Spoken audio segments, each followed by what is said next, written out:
यहाँ हम डिस्कस करने वाले हैं Young's double slit experiment. Thomas Young ने दो फाइन स्लिट लेकर कोहेरेंट सोर्सेज प्रोड्यूस किए और इन कोहेरेंट सोर्स से काफ़ी डिस्टेंस पर एक स्क्रीन रखी जिस पर ब्राइट डार्क फ्रिंज बनाकर ये प्रूव कर दिया कि लाइट वेव की तरह बिहेव करती है। तो यहाँ एक्सपेरिमेंटल सेटअप बनाते हैं, एक लाइट सोर्स लेते हैं, इससे कुछ डिस्टेंस पर एक फाइन स्लिट एस रखते हैं, इस फाइन स्लिट से बराबर डिस्टेंस पर दो फाइन स्लिट और रखते हैं। फाइन स्लिट कहने का मतलब है कि इसके विड्थ काफ़ी कम होगी, इतनी कम जो हम थ्योरेटिकली कह सकते हैं कि एक टाइम में इससे एक ही वेव, लाइट वेव गुजर सकती है या इसकी लेंथ उसके मुकाबले में काफ़ी ज़्यादा होगी। तो ये यहाँ पहली स्लिट है। अगर इसको बनाते हुए हम डॉटेड लाइन खींचें तो यहाँ पर हम क्या करते हैं, एक स्क्रीन रखते हैं। तो ये इसका नाम दे देते हैं S1 और दूसरी स्लिट का नाम दे देते हैं S2। तो S1 से यहाँ पर एक पॉइंट P लेते हैं, S2 से भी यहाँ पॉइंट क्या लेते हैं, P लेते हैं। तो S1 से P तक लाइट यहाँ पहुँचती है, S2 P तक लाइट पहुँचती है। इसकी डिस्टेंस को हम कह देते हैं कि ये डिस्टेंस है X। S1 से अगर सीधे आगे लाइन खींचे तो यहाँ जो डिस्टेंस होगी इसे हम नाम देते हैं Q, इसका नाम देते हैं C, और इसके सामने जो लाइन खींचेंगे तो इसका नाम देंगे हम R। ये जो डिस्टेंसेज हैं ये पूरी डिस्टेंसेज को हम मानते हैं D, और यहाँ से यहाँ तक जो डिस्टेंस है इसे मानते हैं हम कैपिटल D। इसका मतलब CQ ये D/2 होगा और CR भी आपका D/2 होगा।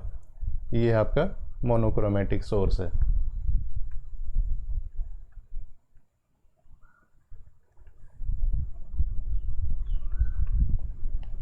तो इसमें S ये एक फाइन स्लिट है, S1 S2 ये भी स्लिट्स हैं, और S1 S2 equal to small d है। जो कैपिटल D है इसे कह सकते हैं डिस्टेंस बिटवीन सोर्सेज। जो कैपिटल D है ये है आपकी distance between sources and screen. जो पॉइंट P है, जो CP है, इक्वल टू है X distance of point P from centre of screen. इसका मतलब जो S1 से लाइट वेव जाएगी उसको S1P डिस्टेंस ट्रेवल करनी होगी, जो S2 से लाइट चलेगी उसको S2P डिस्टेंस ट्रेवल करनी होगी। S1P S2P के इक्वल नहीं है, तो ये कह सकते हैं दोनों वेव में पाथ का डिफरेंस होगा। तो हम कह सकते हैं कि पाथ डिफरेंस ये हो जाएगा S2P माइनस S1P। अब पाथ डिफरेंस कैसे कैलकुलेट करेंगे, इसके लिए देखिए पहले लेते हैं S1PQ ट्राइंगल।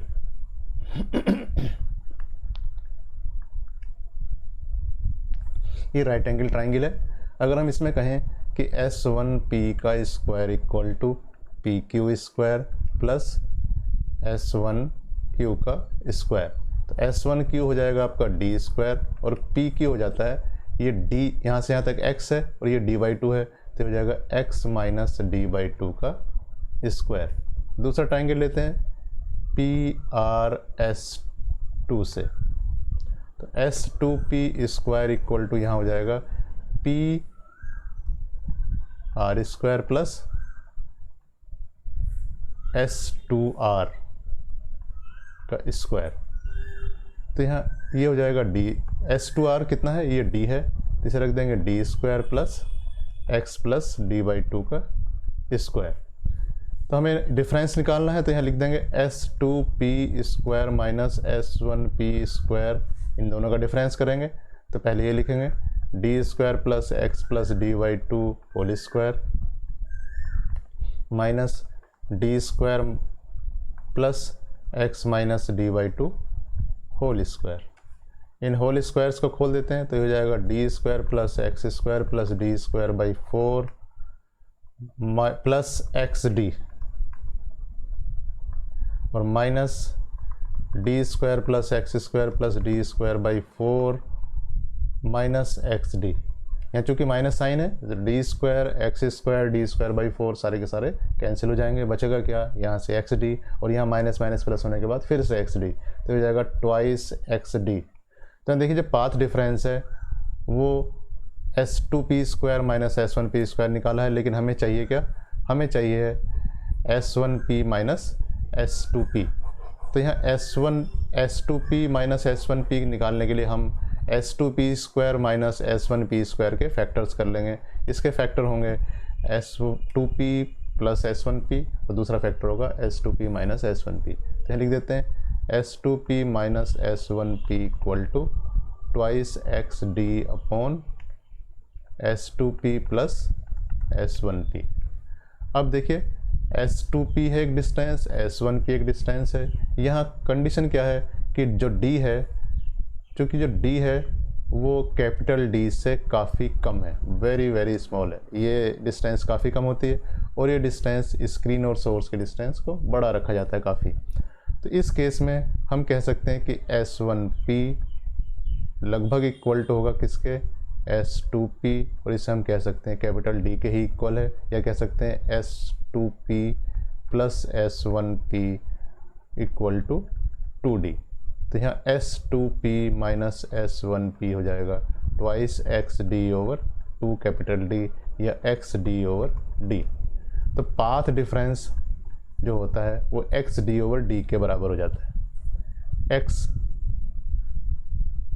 जो डिस्टेंस है यहाँ से यहाँ तक की है, d इनके बीच की डिस्टेंस है, d सोर्स और स्क्रीन के बीच की डिस्टेंस है। तो हम कह सकते हैं फेस डिफरेंस कितना होगा। फेस डिफरेंस निकालने के लिए डेल्टा के लिए हमें इसे 2 पाई बाई लैम्डा से मल्टीप्लाई करना होगा, 2 pi by lambda x d over d. अब देखिए फेस डिफरेंस लैम्डा पर डिपेंड कर रहा है। लैम्डा वेवलेंथ है, क्योंकि मोनोक्रोमेटिकली है तो पूरे एक्सपेरिमेंट में वो फिक्स होगी, पाई की वैल्यू फिक्स है। डिस्टेंस बिटवीन 2 स्लिट्स है, ये भी फिक्स है। Distance between slits and screen है, ये भी फिक्स है। इसका मतलब एक्स डिस्टेंस को चेंज करने से जो फेस डिफरेंस है वो चेंज होगा। जब x की वैल्यू 0 होगी तो फेस डिफरेंस 0 होगा, और धीरे धीरे जब x की वैल्यू बढ़ाएंगे तो फेस बढ़ेगा, पाई बाई 2 होगा, पाई होगा, 3 पाई बाई 2 होगा, उसके बाद फिर 2 पाई होगा, आगे चलेगा, 2 पाई से आगे जाएगा। तो इस तरीके से कह सकते हैं कि पहले bright fringe, dark fringe, bright fringe, dark fringe, जैसे जैसे दूर चलेंगे फ्रिंज का एक पैटर्न डेवलप होगा। तो हम कहेंगे कहाँ कौन सी फ्रिंज होगी, इसका न्यूमेरिकल वैल्यू निकालनी है। 2 फ्रिंज के बीच में डिस्टेंस कितनी होगी, उसे हम फ्रिंज विड्थ कहेंगे। तो ये निकालते हैं। तो सबसे पहले देखते हैं कि जो सेंटर वाला पॉइंट है C पर क्या पोजीशन है। तो देखिए जो S1C है और S2C है, तो हम कह सकते हैं S1C इक्वल टू S2C। तो हम कह सकते हैं नो पाथ डिफरेंस या नो फेस डिफरेंस। ना कोई पाथ डिफरेंस है, ना फेस डिफरेंस है, पाथ डिफरेंस 0 है, फेस डिफरेंस 0 है। तो हम कह सकते हैं जो सेंटर पर क्या होगी, C पर क्या होगी, ब्राइट फ्रिंज बनेगी, या कह सकते हैं कंस्ट्रक्टिव इंटरफेरेंस होगा। इसके अलावा बाकी कहाँ कहाँ पर ब्राइट फ्रिंज बनेगी, या कह सकते हैं कंस्ट्रक्टिव इंटरफेरेंस होगा। तो लिखते हैं ब्राइट फ्रिंज या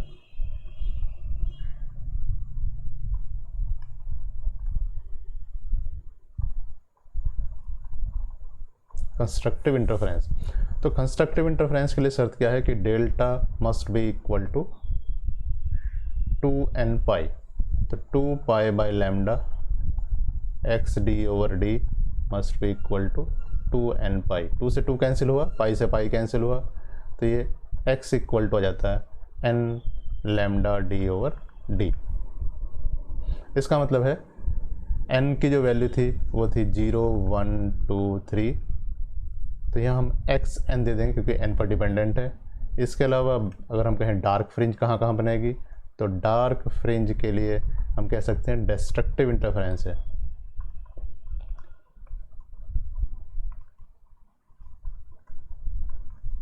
तो डेल्टा हो जाएगा 2 pi by lambda x d over d equal to 2n-1 pi. Pi से पाई कैंसिल होगा, 2 नीचे चला जाएगा, तो हम कह सकते हैं x n equal to n-12 lambda d over d. अब देखिए जब n इक्वल टू 0 रखेंगे तो एक्स एन डिस्टेंस 0 होगी। इसका मतलब यहाँ पर आप कह सकते हैं जो फ्रिंज है, तो यहाँ जो फ्रिंज बनेगी वो कैसी बनेगी, ब्राइट फ्रिंज बनेगी। तो हमने कह दिया कि यहाँ पर ब्राइट फ्रिंज बने। इसके बाद देखिए यहाँ पर जो दूसरी ब्राइट फ्रिंज बनेगी उसकी डिस्टेंस होगी lambda d over d, n equal to 1 रखने से आएगी, तो हम कह सकते हैं लैम्डा डी ओवर डी ये है। उसके बाद तीसरी जो बनेगी वो 2 लैम्डा डी ओवर डी, यहाँ पर 2 लैम्डा डी ओवर डी लेगी।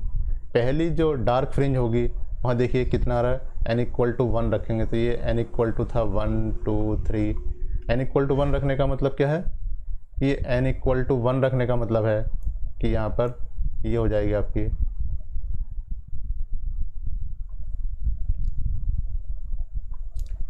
लैम्डा डी ओवर डी, और यहाँ n इक्वल टू 1 रखेंगे 1-12 इक्वल टू हाफ। तो यहाँ थी ये लैम्डा डी ओवर डी और ये है half lambda d over d.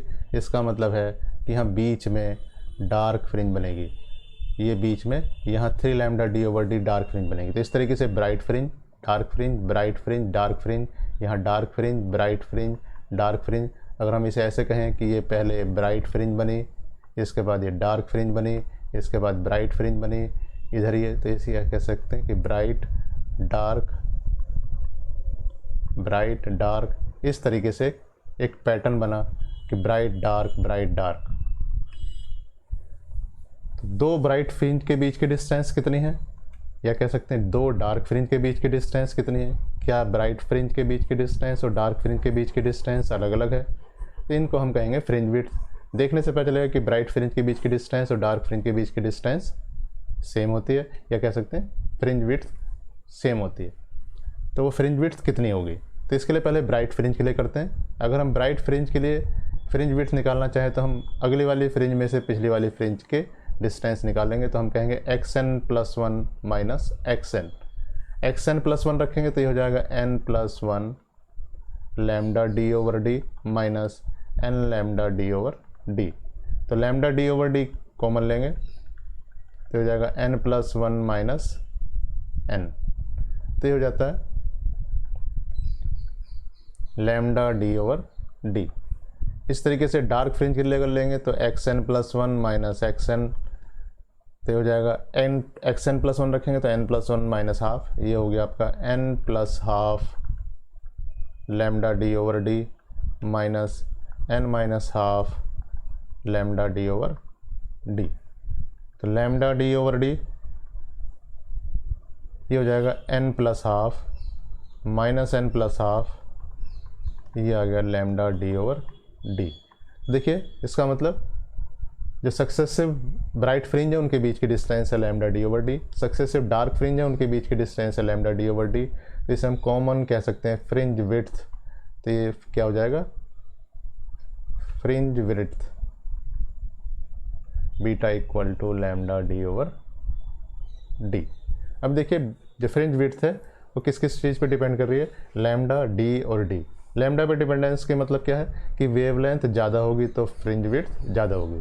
तो अगर हम यहाँ पर अलग अलग कलर की लाइट डालेंगे तो कह सकते हैं कि जो रेड लाइट है उसकी वेवलेंथ ब्लू लाइट से ज़्यादा होगी, तो उसके लिए फ्रिंज विड्थ ज़्यादा होगी। तो हम कह सकते हैं अगर हम वाइट लाइट डालें तो अलग अलग कलर के लिए अलग अलग फ्रिंज विड्थ होगी, तो ये कलर्ड दिखाई देंगे। तो इसीलिए हमने यहाँ क्या किया था, क्या करते हैं मोनोक्रोमेटिक लाइट सोर्स लेते हैं।